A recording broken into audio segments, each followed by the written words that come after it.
Okay, Tyler Romo. I need some quick help from the ninja. If this has been covered, sorry, I just recently been turned on to your videos. I'm looking for a quick and easy way to go through my existing Logic files and delete all unused audio recordings.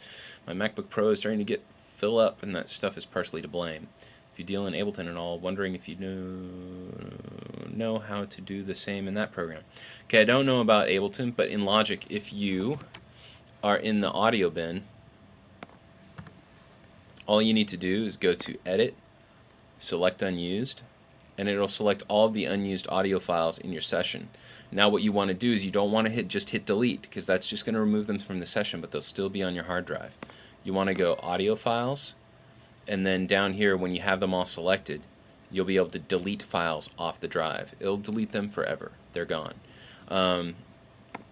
If you have done that, if you hit delete and you deleted them out of your session, but you did not delete them off the hard drive, you can always consolidate your project by going to File and Project and then Consolidate, and you can consolidate your audio so that you copy the audio files. Any audio files not used in a range, you can separate them, and then you can delete them off your hard drive.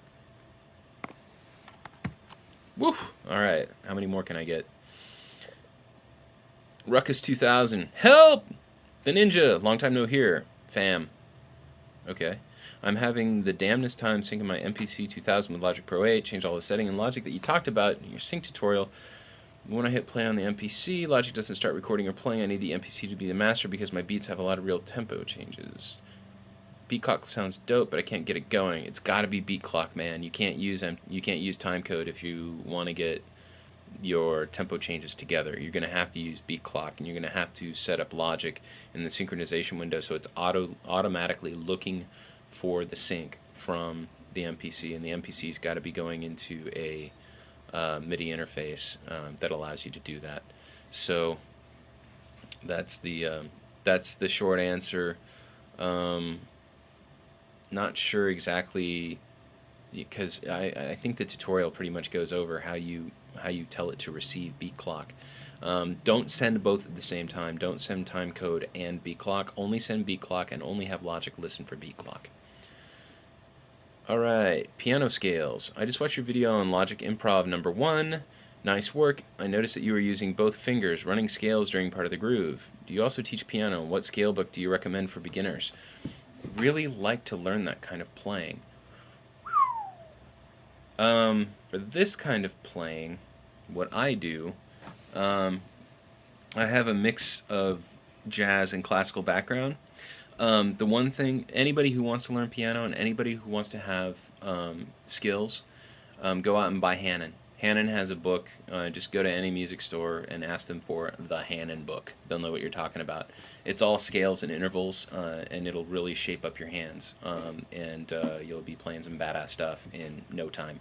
And then if you feel like it, start moving to Bach after that. David, just want to tell you that all your time and effort has been a great help to me and a few of my friends. This is Asiatic78. I had a question in reference to the EXS24.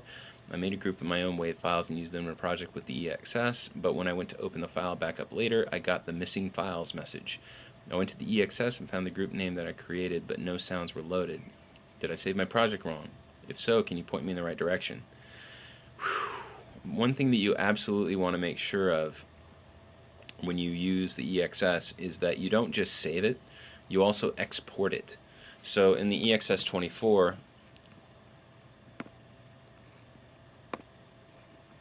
when you hit edit, you can export sampler instruments and sample files, and you want to put those in a safe place. Because if you don't, what might happen is you might accidentally erase it, because those audio files are only living in that project folder you recorded them to. And by the way, everybody, file management. It's the most important thing about your music. Make sure that all your files are saved properly. Always have project folders, okay?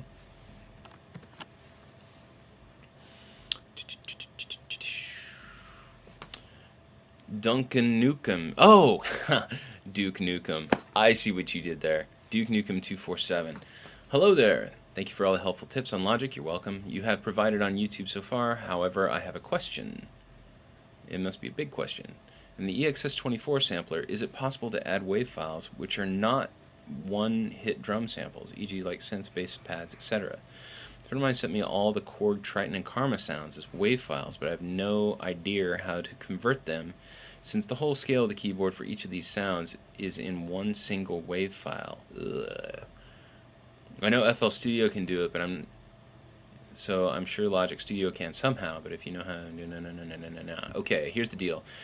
As far as I know, the EXS24 does not have an intelligent way of listening to those samples and then creating a sampler instrument out of it. If you plan on doing stuff like this, you should definitely check out Keymap 1.5 by Redmatica, okay? Because it's the best tool in the world for this kind of thing. Otherwise, you're going to have to go through, click on the file. It's one contiguous file with a bunch of different notes, right? So click on the file and then do Control X, which will do strip silence, and then you're just going to have to figure out the pitches must have been done in some kind of a meticulous way, and you're going to have to do it yourself, unfortunately. Like I said, I don't think that the EXS24 has that kind of an import option yet.